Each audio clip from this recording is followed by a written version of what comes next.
I've seen the video, and as DA Mulroy stated, you will too. In a word, it's absolutely appalling. Let me be clear. What happened here does not at all reflect proper policing. This was wrong. This was criminal. There's no hint of defensive posturing. No one is defending the officers except for their attorneys at this point. The message has been clear. A determination was made that a very serious crime was committed. All 5 officers arrested and charged. Justin Smith, Desmond Mills Jr., Emmett Martin III, Demetrius Haley, Tadarius Bean, each faces charges of second-degree murder, aggravated assault, aggravated kidnapping, official misconduct, and official oppression. But I'm sure there will be protests. But instead of following the chief's lead, trying to calm everyone down and emphasizing that no one is defending these officers at this point and lowering the temperature, at times it seems the media is almost ginning up unrest, talking about bracing for violence. We shouldn't have to brace for violence. No matter how bad the video is, that would not and doesn't justify violence. And more importantly, there is nothing else to do at this point. The protests, violent or not, won't lead to any change in policy. Why? Because the police chief and others believed from day one that this was a flagrant violation of their existing policies. In a moment, we'll talk to retired LAPD Captain Jerry Rodriguez. But first, I want to go to Ameshia Cross, Democratic political activist who also worked as a community policing advisor. She advised police academies on use of force. Ameshia, thanks very much for coming back to the show. Appreciate it. So what do you make of my commentary here that it's wrong that that so many in the media are talking about bracing for possible violence? Why are we bracing for this?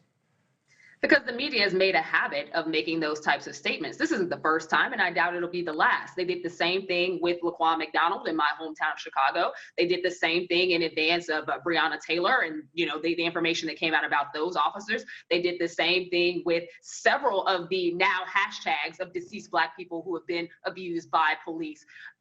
It's a media tactic when, in all honesty, we see in very few of these cases that there have actually been extreme situations of violence. Protests are a part of American democracy. That happens. And quite frankly, too many unarmed Black people have become hashtags across social media because police officers have used excessive force. There's no problem with protests.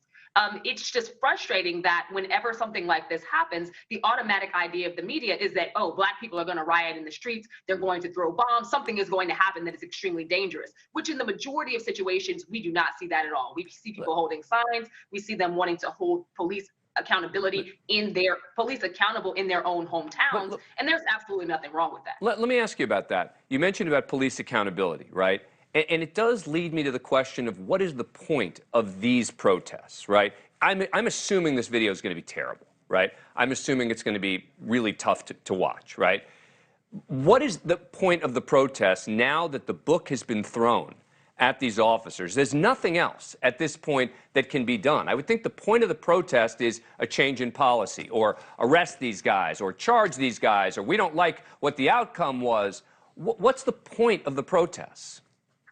It's universal. It's universal in the sense that for every case that does make national major media news attention, there are hundreds across this country that do not.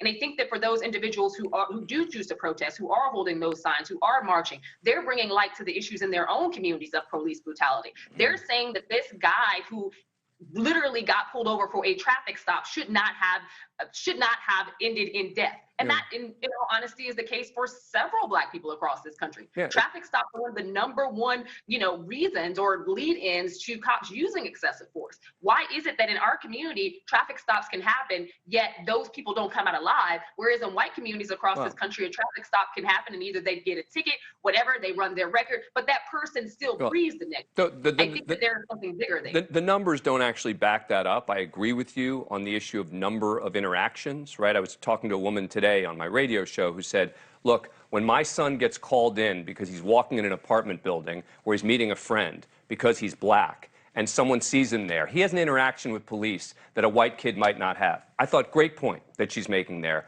about disproportionate interactions with police. But the idea that somehow police are beating the crap out of black people more than they are white people just isn't borne out by the numbers.